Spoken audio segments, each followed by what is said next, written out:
Hello, good evening, everyone, and welcome.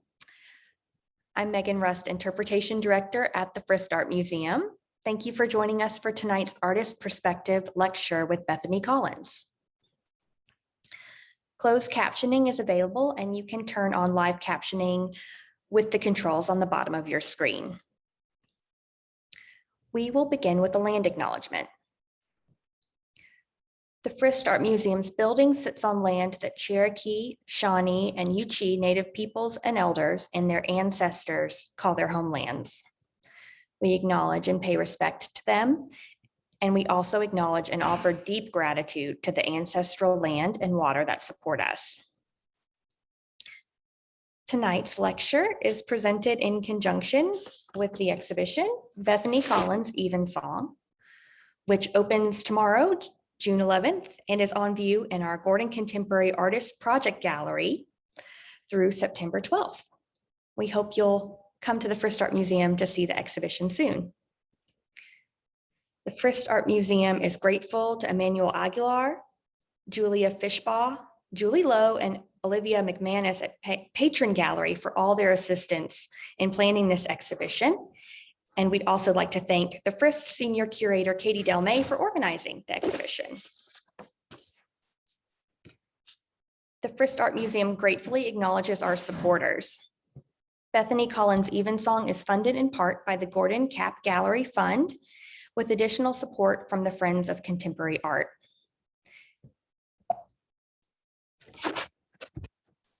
And as always, we are grateful for the continuing operating support from the Frist Foundation, Metro Nashville Arts Commission, Tennessee Arts Commission, and from the National Endowment for the Arts. Before we begin, I'd like to share a few reminders. At the end of the lecture, we'll take questions from the audience.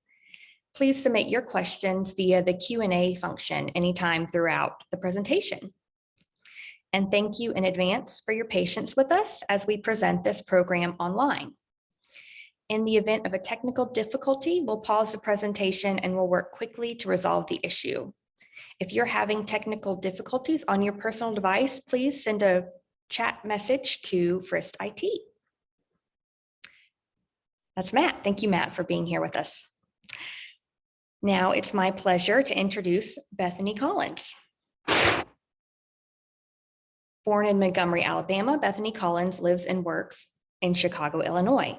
She is a multidisciplinary artist whose practice critically explores the interaction of race and language.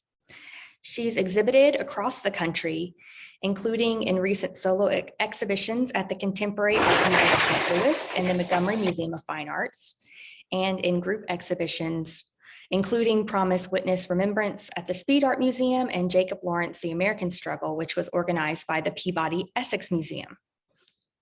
Collins has been recognized as an artist in residence at the Studio Museum in Harlem, among numerous other awards and residencies. Please join me in welcoming Bethany Collins. Hi. Oh, I forgot I should look at the camera.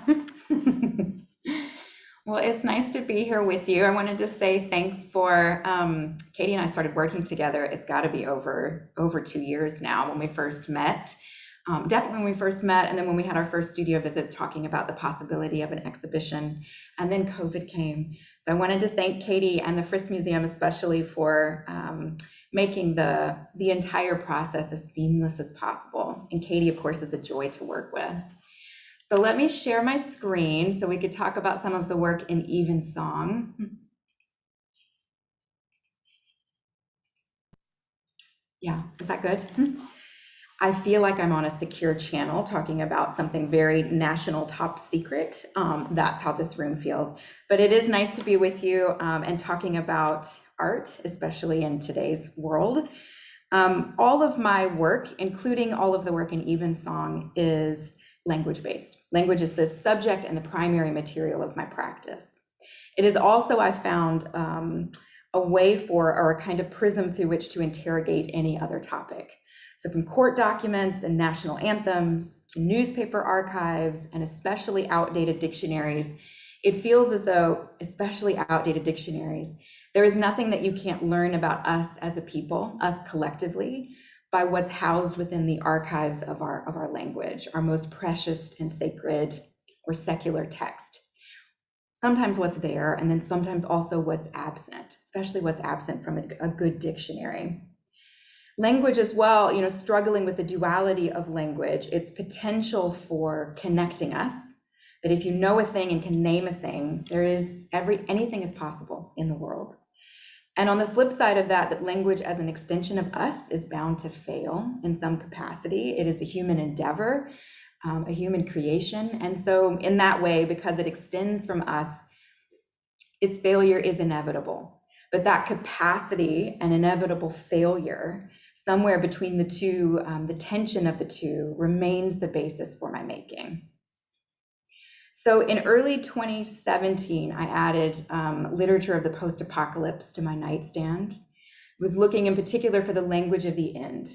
How do you say that the world, at least the world that you knew, has ended, and yet we're still here, right? Because to write of the apocalypse means that we survived the earth shaking. We survived to write about it. I wasn't the only one. Sales of dystopian literature spiked after the 2016 presidential election. One of my favorite post-apocalyptic texts is still Micah Perk's small text called What Becomes Us. And he described the end of the world this way. The hem of the world has ripped open, the seam has broken, and things I cannot fathom have fallen through. Felt like a close way to capture that particular moment. Eventually, though, after I worked through my nightstand, I came to Emily Wilson's 2017 translation of the Odyssey, this ancient text of exile and homecoming and strangeness among intimates and unfamiliarity in one's own land, right? This ancient text translated by a woman for the first time into English in 2017. After 400 years and some 60-odd translations, you might expect this text, the Odyssey, to be a kind of settled law, to be set in stone. And it's not. A lot of the interviews that Emily Wilson gave, they often asked her, and not the men who came before her, they often asked her, and why do we need another translation of the Odyssey? And how does your text differ from previous? So she often points to the first line of her translation to make the difference clear. This is a line that's been translated, this particular word, polytropos, at least 36 different ways, right? With the remaining dozen or so translations repeating others' contradictions, earlier contradictions. And this is the line where we're trying to figure out, before we follow Odysseus on this epic journey home, who are you? Who is this man? It's the most essential question of the text that the first line attempts to answer. Who is this man? And translations of Polytropos have run the gamut, positive to negative. He is adventurous, mischievous, prudent, crafty, clever, versatile. He's shifty, he's restless, he's cunning, he's tossed to and fro by fate. He's a hero, just a man. Emily Wilson finally translates that line to say, no, he was a complicated man. And with one word, she manages to encompass the 36 other translations of the same Greek term, polytropos, all in one, positive and negative. He was a complicated man. This is a really complicated place, complicated people. Tell me about a complicated man, Muse. Tell me how he wandered and was lost. Tell the old story for our modern times. Find the beginning. This is the beginning of Emily Wilson's text.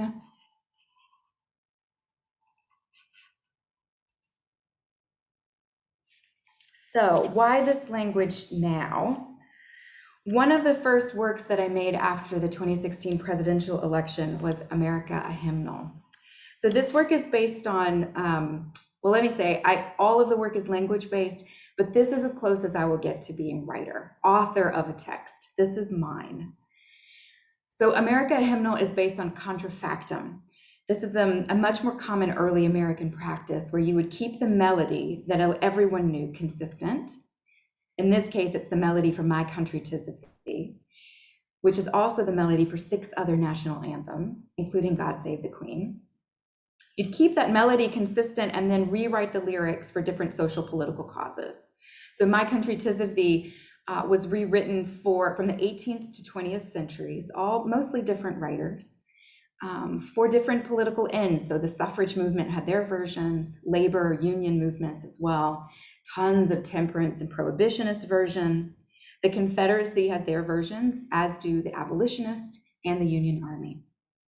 I bound together 100 of these versions of My Country 'Tis of Thee into one book, so that these 100 dissenting versions of what it means essentially to be American, to sing this kind of anthem or song of belonging together in unison, bound them together so that they forever must abide their own contradictions, especially those Confederate and abolitionist versions, the songs in which it feels as though the definition of what it means to be American and to sing this patriotic anthem as one is in direct opposition to one another. So 100 versions bound together, and then I burned away the musical notes so that only the differing legible lyrics are left. Right?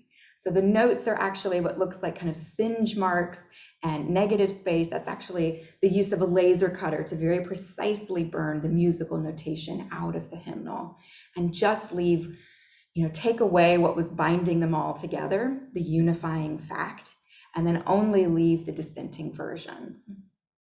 What's interesting about the text, the hymnal, is that when it's closed for quite a long time and then reopened, that acrid, sometimes it smells like burning, sometimes it's acrid and unpleasant. What's also interesting for me is this particular hymnal is bound in the style of a shape note hymnal, so sacred harp singing. This is a style of singing that began in the colonies, but is mostly popular across the American South today. I grew up with a number of shape note singers in Montgomery. It's thought to be that, learning music through shape note, because the notes are literally shaped, that it's a little bit easier. It's more egalitarian. It's open to anyone, though there are some sacred songs or religious songs, it is secular in nature. So it's the gathering together to sing together without any musical instrumentation. The singers tend to sit in a hollow square. They face one another and they keep time together. They also don't have a leader. And so everyone takes a turn singing, choosing the song, making that selection, and then leading the group in song, singing in unison. So the work is bound in that shape note style, but then the notes, because they've been burned away, they tend to get, and they're so tiny, those absent negative space marks are so small that the pages, when they're turned, when the book is, a hymnal is actually read, the pages start to cling together. Right? It becomes more complicated the more the book is read. Some of these texts, the hymnals, it was an edition of 25, they exist in institutions. I imagine that they will remain fairly pristine. And some of the hymnals exist in people's homes. I imagine and hope that eventually there will exist hymnals far into the future that are utterly illegible, that are simply a mess, because the book is fragile, not unlike democracy. The book is rather fragile. The heart of Evensong, though, is the second hymnal in the series, the Star Spangled Banner, a hymnal that was actually made in 2020. So this is a much smaller edition. It's only an edition of 3. It's a similar size, but it's no longer horizontal like the shape note hymnal. It actually mimics the Presbyterian hymnal, like the one I grew up in Montgomery. So the blue and the style of it all mimic that particular hymnal. The Star Spangled Banner is a similar contrafactum. There exist at least 100 versions of the Star Spangled Banner. Suffrage, temperance, prohibition, labor, unions, spoofs and parodies, Confederate and abolitionist, the Union Army. It's a much more complicated song. And so there are not quite as many versions of the Star Spangled Banner as there were My Country 'Tis of Thee, but still at least 100 in existence. And a similar process was used here. You can notice the residue of language in the middle of that kind of spine of the hymnal, that when you again turn the pages, that text, the language or the music actually continues to fall from the text. So the first lines of the Star Spangled Banner, "Oh, say can you see by the dawn's early light," morphs in 1844 into this abolitionist version. "Oh, say can you see by freedom's clear light, a stain on the banner that's over you flying. which enshrouds the bright stars in the blackness of night and proclaims to the world that your liberty's dying. It's a much more complicated song. So I wanted to let you hear a snippet of an audio piece that I made for the Speed Museum, but also in anticipation of our, towards the end of the exhibition, there will be a performance of the Star Spangled Banner. So I think it should play on the next slide. I assume I'll get a text if it doesn't. You see by freedom's clear light a stain on the banner that's over you flying, which enshrouds the bright stars in the blackness of night and proclaims to the world that your liberty's dying. So the performance that'll happen in August is actually based on the church that I grew up in. So in Montgomery, I grew up in a Presbyterian church, very progressive Presbyterian church. We used to do these 72-hour Bible readings.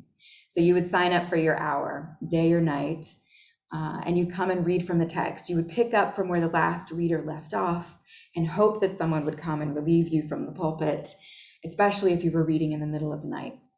The beauty of that kind of performance was that even if no one was in the pew, even if no one was listening, there was a sense that that text was still worthy of being read back into the world.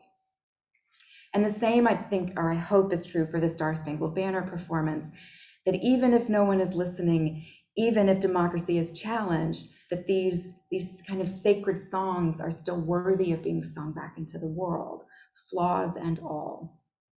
There was a performance I did that Katie actually came to at Locust Projects in Miami. There was one particular singer who was, well, I think she was intentional. I just assumed she was intentionally off key. And at the time, it made me incredibly uncomfortable because I like a kind of tight control within the work. I want a kind of mastery of language within my practice and a lot of these series. So her kind of off-keyness was incredibly uncomfortable in the moment. And then later, I realized that that was actually the work. It doesn't always sound good. Sometimes it sounds awful. Sometimes the pages fall apart. Sometimes the work is unpleasant in its own like acrid smell. It's not always beautiful, but it is still worthy of being sung or read back into the world for us to hear, hopefully. Oh, say. The next work I wanted to show you is actually quite old. So this is from my White Noise series, but I think it gives context to the remaining, the left-hand gallery in the exhibition. So when I was in grad school in Georgia State, I was making work that was about race and identity. It was very grad school work, and the critiques I was getting were very, it didn't have as much to do with the work itself as they were the speaker's kind of attempt to figure out something about my own identity. And so I made a paper bag piece that was about colorism within the Black community. And the critique I got was, well, don't you think it's a little elitist that I don't know that history? Or maybe if you make the paper bag into a slave ship, then I would get that you're talking about race. Or I just don't see color, so I can't critique this work. They were problematic statements. This is actually where language enters my practice, but I wasn't sure how to respond in the moment. I'm a much better responder the second or third time. And so I started to take that language, in this case, it's do people ever think you're white, and write that over and over again. So what looks like these land masses or kind of weather constellations are actually tiny letters. They are, in this case, do people ever think you're white, deconstructed and written 100 times. So what starts off as a problem within the language that I'm not sure how to respond to, by the end of the series, feels as though what starts as problem is transformed, right? It is both physically now manifest in the body through that obsessive rewriting, I've had a chance to meditate on it, or meditate's nice, obsess on it and figure out what I should have said in the moment, the intention behind language, and then also by the end to transform it into something more beautiful, potentially. So that series ended when I was in New York at the Studio Museum. But the process, it's hard on the eyes, comes back into this work. So this series of red panels is actually based on a text by E.D. Hirsch that he publishes in 1987, 88, called Cultural Literacy, Things Every American Should Know. And in the back of that text, New York Times bestseller, back of that text, there's an index of 5,000 things, names and places, and in this instance, 9 patriotic songs. But a list of 5,000 things that, according to Hirsch, if we know them, the collective we, then we will feel like we belong together in this place. 9 patriotic songs. And so from each of those 9 songs, I picked a lyric that felt like it belonged in a love song versus a really complicated patriotic anthem. So this panel is actually from My Country 'Tis of Thee. The lyric is, "Thy name I love." And you'll notice it starts off the same bright red as America, a hymnal that's also based on My Country 'Tis of Thee. Thy name I love is rewritten over and over again until it becomes white noise, unsingable.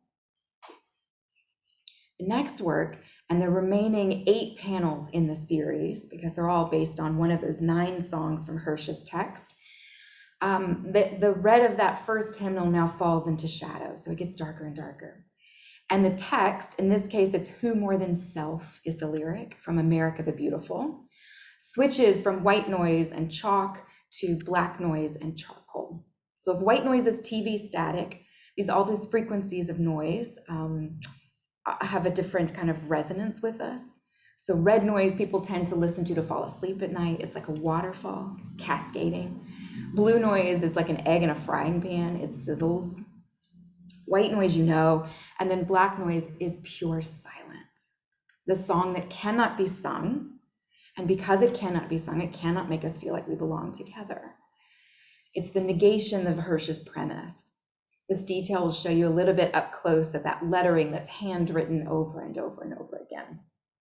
The rule used to be that I would write these, whatever lyric or problematic language I was obsessing on, I would write it over and over again until my hand hurt. And that's how I knew it was time to be done. And it was time to let go of that language.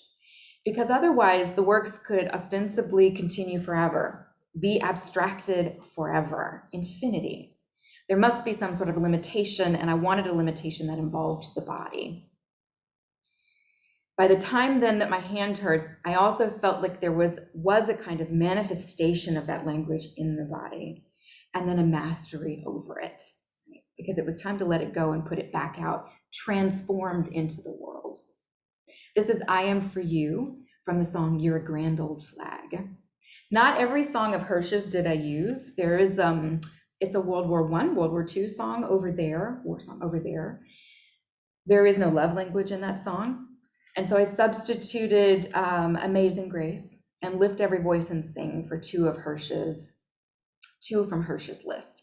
In that way, I think it becomes a kind of collaboration with Hirsch.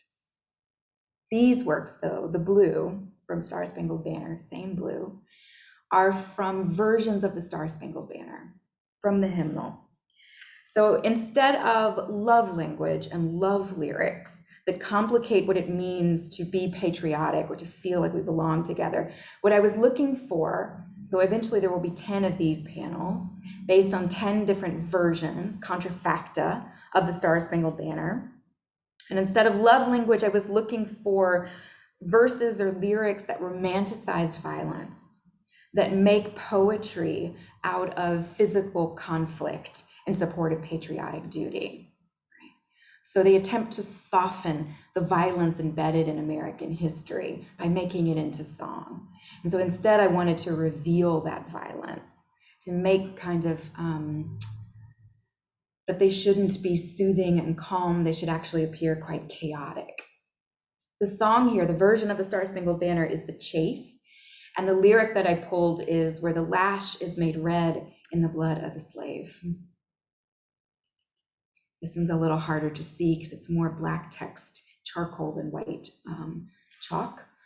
The song is the stripes and the stars, and the lyric is, and the glory of death for the stripes and the stars. It's hard to see, but as always, that illegibility is actually intentional. What starts off as problem to me, I want to transfer back to I want to give that to you. I want the problem now to be yours.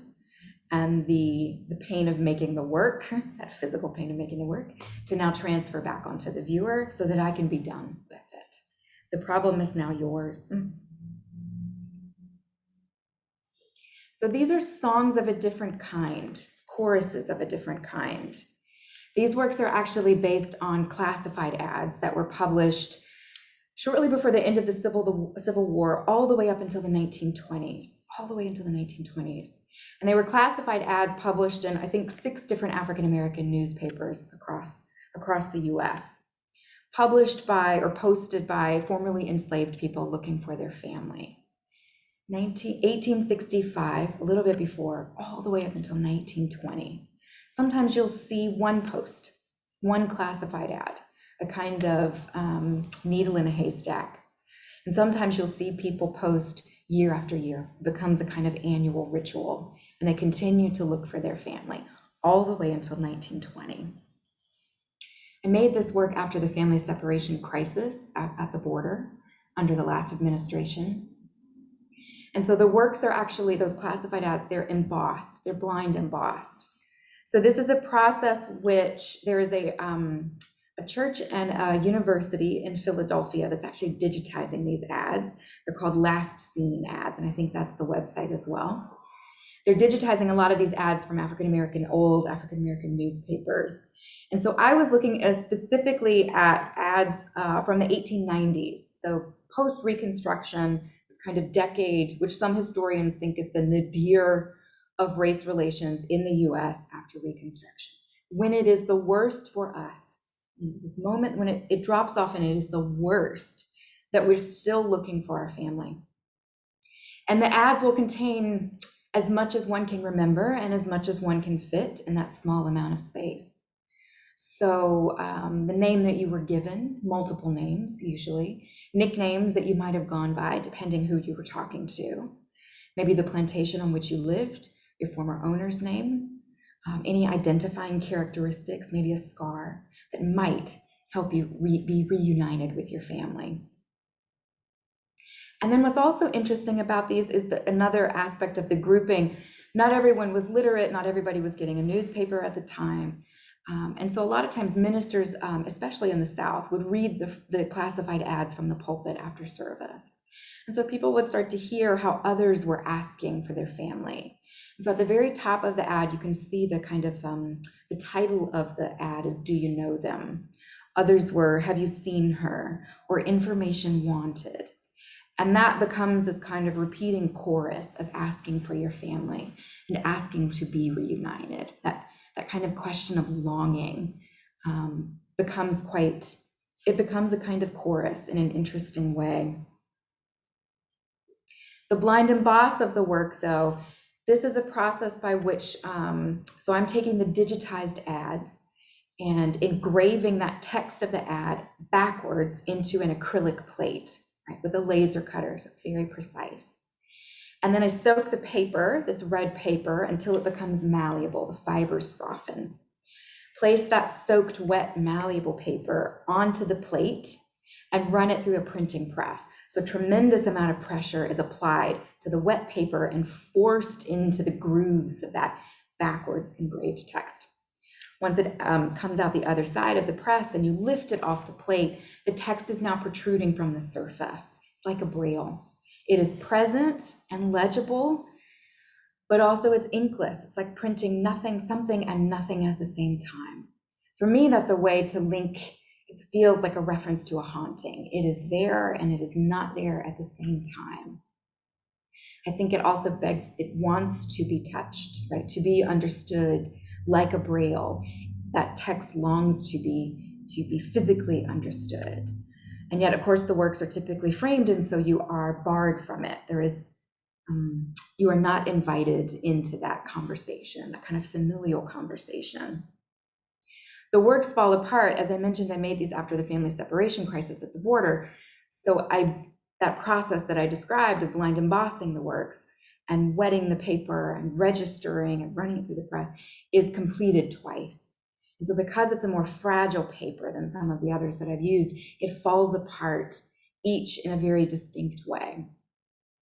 I like about this series, though, is that once they dry, the tears and the abrasions and the gaps in the page, they will forever be there. And yet the kind of fibers of the paper solidify themselves again.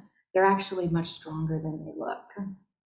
But the twiceness is a way to hint at this repetition of the past and the way in which the institution, the paper, those familial ties are challenged the second time you repeat the same mistakes, same historical mistakes. This work, though, is also in Evensong. So for the red works, the only difference, these are also based on the same classified ads of people looking for their family. The difference between the red and black embossed, though, for the red pieces, the kind of chorus text, the repeating text, have you seen her, do you know him, last seen in, that is always at the beginning of the ad. For the black embossed works, which are much more difficult to read, they kind of suck all the life and the light into themselves and hold it.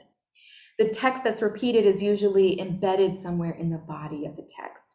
So the only difference there. Can you help me to find my people?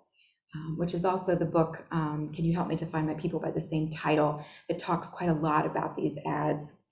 Is a really good text to go further into depth into the role of these ads, the very rare moments of reunification, and how long they actually persisted.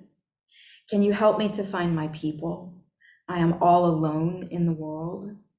Will the ministers of the South please read this from your pulpits? These are some of those refrains embedded in the body of each ad for the black embossed work. This is in Mississippi, which is a little bit different than the rest of the series, in that in Mississippi is actually repeated, but the rest of the sentence around in Mississippi changes. It becomes more narrative.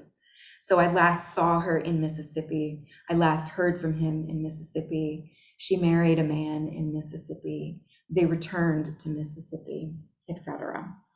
And then I just wanted to show you a detailed image. If you come to the exhibition, which I hope that you will, you have to get really close to the works in order for them to kind of reveal themselves, for the text to become legible to you.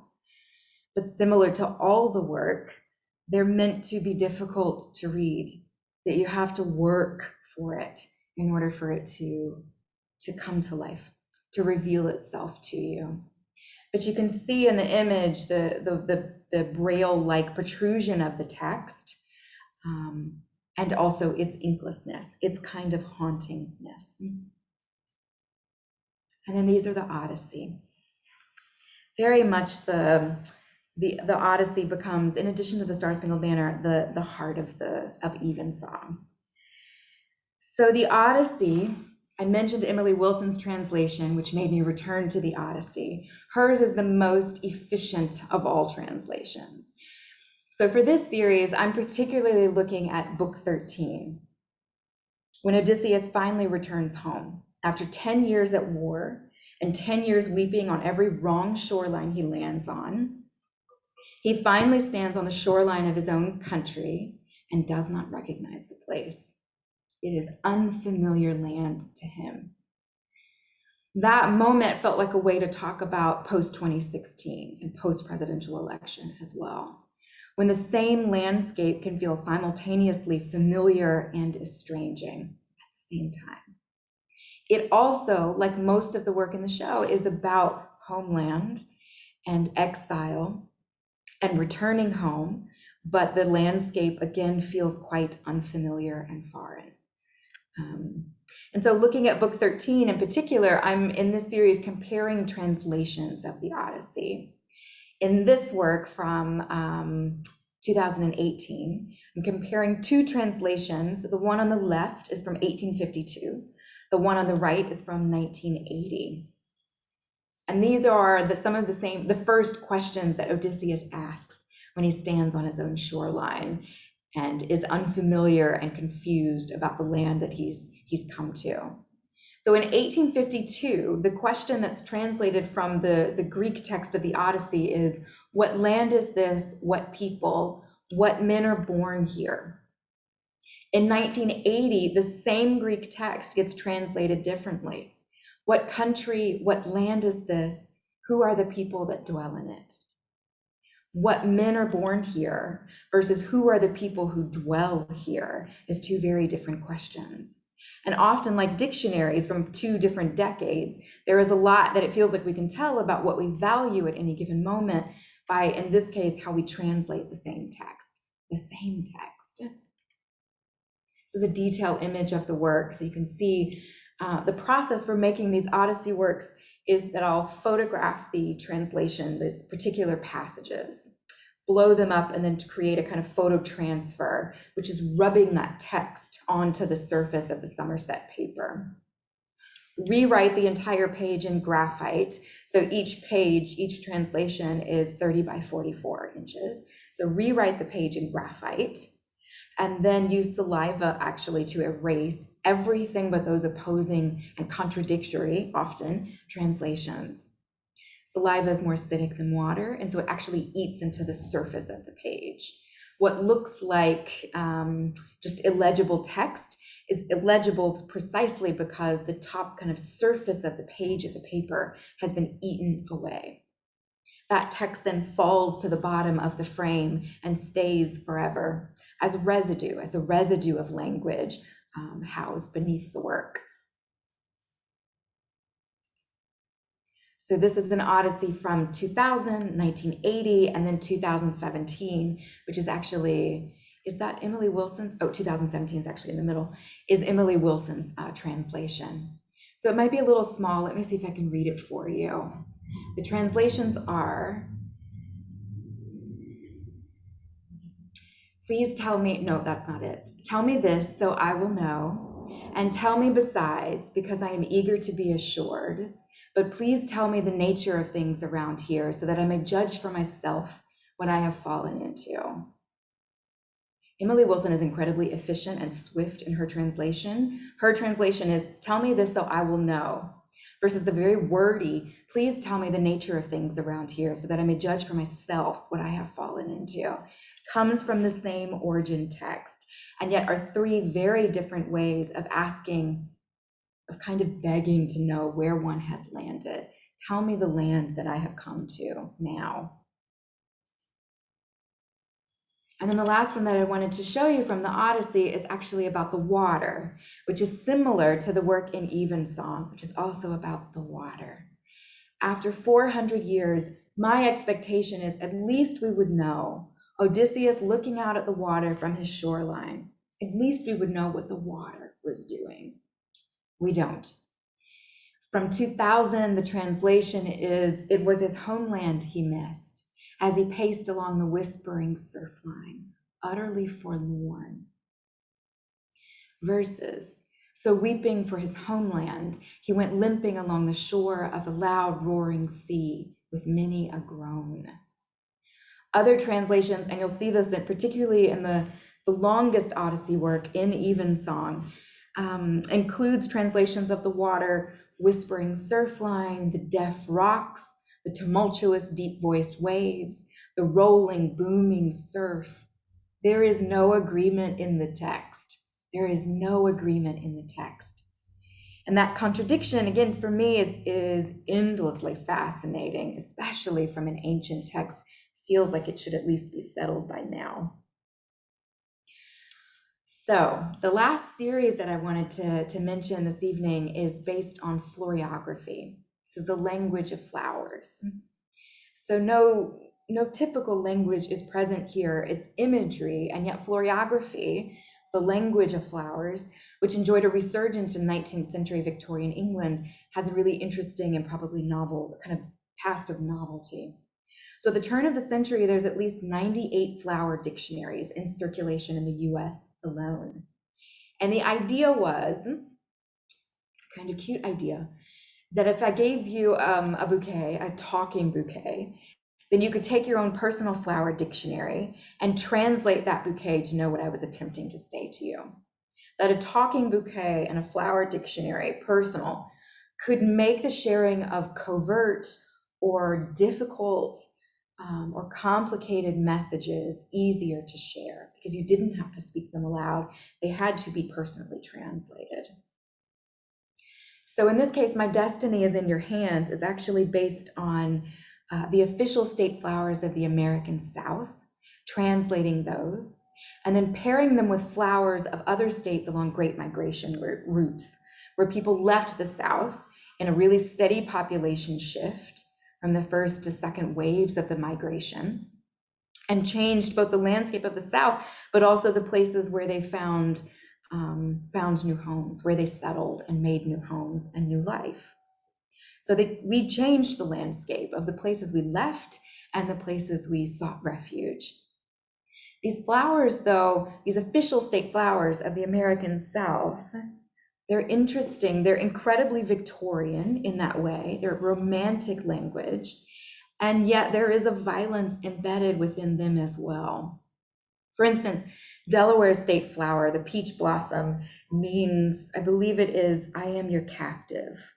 Louisiana's iris means, I burn for you. And Alabama, my home state, Alabama's camellia translates to, my destiny is in your hands. My destiny is in your hands. It's romantic and Victorian, but also when considered through the history of the American South and also the rest of the nation, I am your captive, I burn for you, has a particular kind of violent resonance. It's also interesting, I know it's hard to see, you'll have to come to the show, but the flocking of the work, it's this, you know this, it's old school, less popular today except in a kind of DIY setting, but it used to be much more popular, where you would take and kind of print or screen print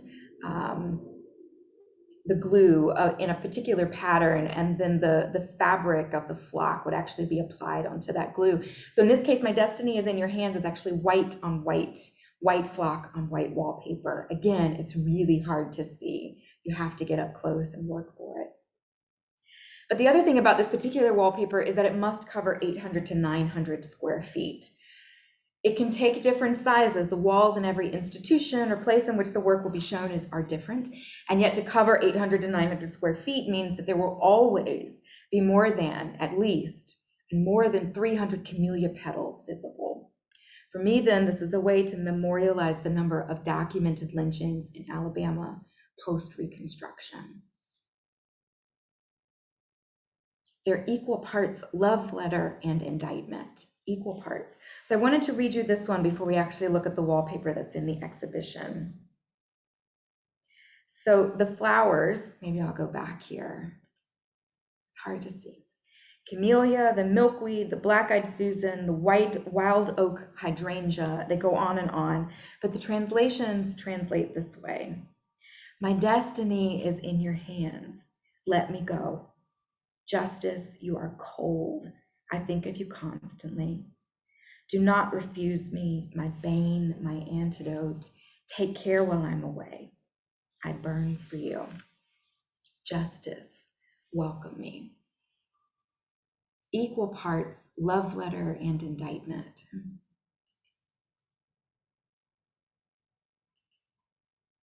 Meet Me by Moonlight, it's a little bit different, and I think this one is probably easier to see.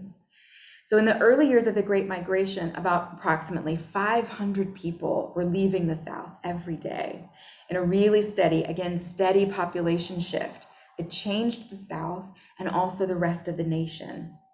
By the end of the Great Migration, nearly half of the country's African-American population lives outside of the South. So Meet Me by Moonlight actually depicts 500 flowers that are native to the Deep South, alongside variations of the national rose. So they're equal parts native flowers to the South, and then also paired with variations of the rose, from the pasture rose to the New York rose, etc. Meet Me by Moonlight.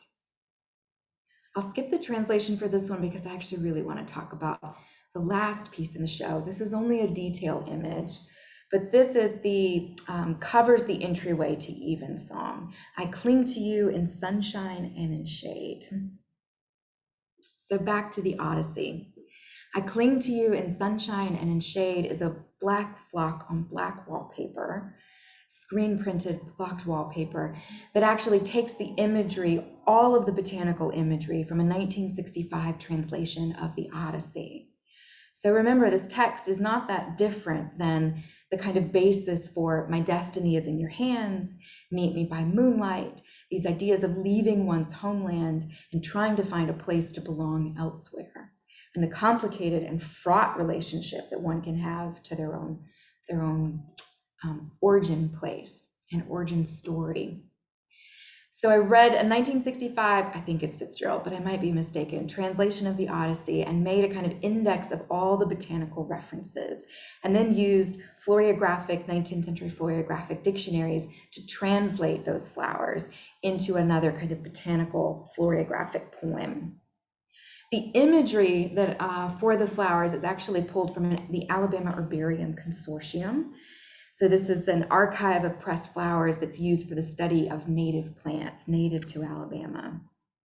For me, this is a way to kind of connect Odysseus's own complicated journey home and unfamiliarity in a familiar land, and my own kind of fraught relationship with my home state. So according to 19th century flower dictionaries, Odysseus, the recurring lotus flower, translates to far from the one who is loved, while the cotton shrub translates to I feel my obligations. And the title of the work comes from the translation of ivy. I cling to you in sunshine and in shade. As you can imagine, making an index of all of the botanical references from the Odyssey, it's incredibly long. This work as well covers 3 walls of the front space of the gallery. So similar to My Destiny is in Your Hands, it covers approximately 800 square feet, that space. I won't read the entire florographic poem for you, but I did want to read to you an excerpt. So some of the botanical references here are the leek, the lotus, the ivy, the oak, the cedar, the pine, and the cotton shrub, and the fig, just a few. So here's the translation, and I'll end here. Exile, far from the one who is loved, I cling to you in sunshine and in shade. Liberty, I live for you. Peace, I burn for you. Rural happiness, I shall not survive you. Honoring the dead, I feel my obligations. I keep your secrets. My regrets follow you to the grave. Please forgive me. Similar then to My Destiny is in Your Hands, my hope is that each of these florographic poems are as much love letter to home as they are indictment of a place and one's own kind of fraught relationship to that place. Similar to Odysseus. That feels like a big ask, but similar to Odysseus and the epic story of the Odyssey. So those are the works that I wanted to share with you. Not all of the works in the presentation, or not all of the works in the exhibition were actually in the presentation. So I do hope that you'll come and see the work. I think I've stopped sharing. So if we wanted to, I think we were going to take a few questions if there are any. I might have answered everything. We do have a few questions. Okay. Thank you so much, Bethany. The show is absolutely stunning, and we really hope you all will come and see it in person here in Nashville. Let's take a look here. Can you share a little bit about the title and what it refers to? Oh, yeah. Evensong is it's a Christian liturgical service. You know, it's at the end of day, it's the repetition of psalms or songs or text. But for me, it feels like if we go back to those post-apocalyptic texts, looking for the ending, and how do you say that how do you name an ending? If it's not the end of the world, it's the end of a world that we thought we knew. I like the idea of Evensong is at the end of day, at the end of things, that these are the text, these are the songs we will still sing back into the world. These are the things we will repeat. Sacred or secular, these are worth repeating even at end. Beautiful. Do you have a preference between the written or the spoken word? Much of your work seems to also have an oral tradition, like Homer's poem and the preachers reciting the ads. Does that relationship between written and spoken interest you?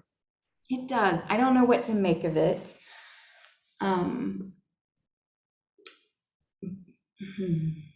Because though I really enjoy doing talks, this is the few times that I enjoy. I'm not a writer. I mentioned that the hymnal is going to be, that's my book. That's my book. That's as close as I will get to being author of text. I like other people's language. So doing, talks is the way for me to work through, to actually make sense of the work. When I can speak about it, I know that I fully understand the work. But when the work is vocalized by others, right, there is something about language that is transformed. This is it. Language transformed in the body, where the necessitation of pain and labor is not necessary, right? That's not what gives value to the work.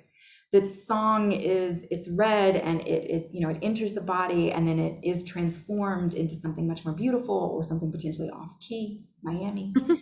But that happens all internally. That's really interesting to me. I don't know what to make of it, except that I think it's time, that the limitation or necessity for pain to give value to the work, that actually is coming to an end, and that there must be another way to transform language.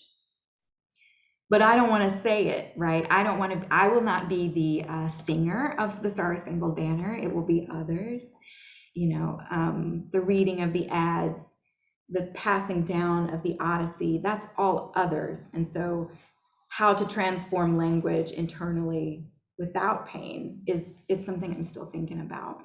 It's a good question. How did you find your way to visual art? I hope that my mom and dad are listening this evening. My dad can fix anything. I say this all the time. And if he can't fix it, he'll watch a YouTube video and get back to you. He'll figure it out. So that kind of creativity with hands, that physicality of fixing, I think of it as editing, but fixing, I think, comes from him. And my mom is also a painter, but she's also just, in everything she does, incredibly creative. If we had to stand and wait on a car in a parking lot, she would make up a game about not falling off the curb. And it became a competition. There was nothing she couldn't make into a game. She's just incredibly, I was going to say competitive. That's probably also true, but creative. So it probably comes from them. I did study photojournalism when I was in college. I like the solitude of my studio. Rather than having to go out and ask or insert oneself into the story, it requires a much more extroverted personality than mine. So I like the kind of storytelling and trying to figure something out. I think there's some resonance, to photojournalism still in my practice, but I don't have to talk about it until I'm ready. I like that. We had a great comment in the Q&A about your work being an act of deconstruction of orality, but at the same time, an objectification of the oral tradition. What does that mean, an objectification of the oral tradition? To make object out of it, or literally objectification? Maybe to make object out of it. Yeah, I like that there, I stopped, this is just an aside. I used to make a lot of erasure works that were based on, not contrafactum, what's the other one? Contronyms. So these are words that contain their own opposite meanings. Quiddity is still my favorite. Quiddity means the essence of something and a trifling nothing. It is everything and nothing at the same time. So similar to the Odyssey, I would print those dictionary definitions and then erase everything except the opposing contradictory definitions. But I used to spray them with adhesive so that they would, they would forever stay. Once they're erased, they're forever set. With the Odyssey works, especially these new ones in the exhibition, I hope you'll come and look towards the bottom of the frame. In the moving process, they're no longer sprayed with adhesive, and so, the more they get transported,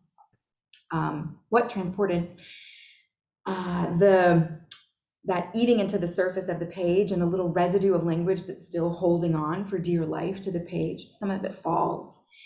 And so I imagine, kind of similar to the hymnal, that the longer the thing exists in the world, it kind of aids its own destruction. It aids its own change in nature.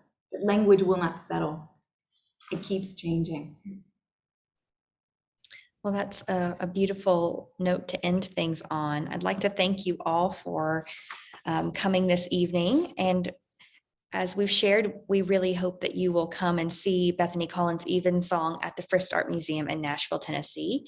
You can reserve your ticket for admission in advance on our website at fristartmuseum.org.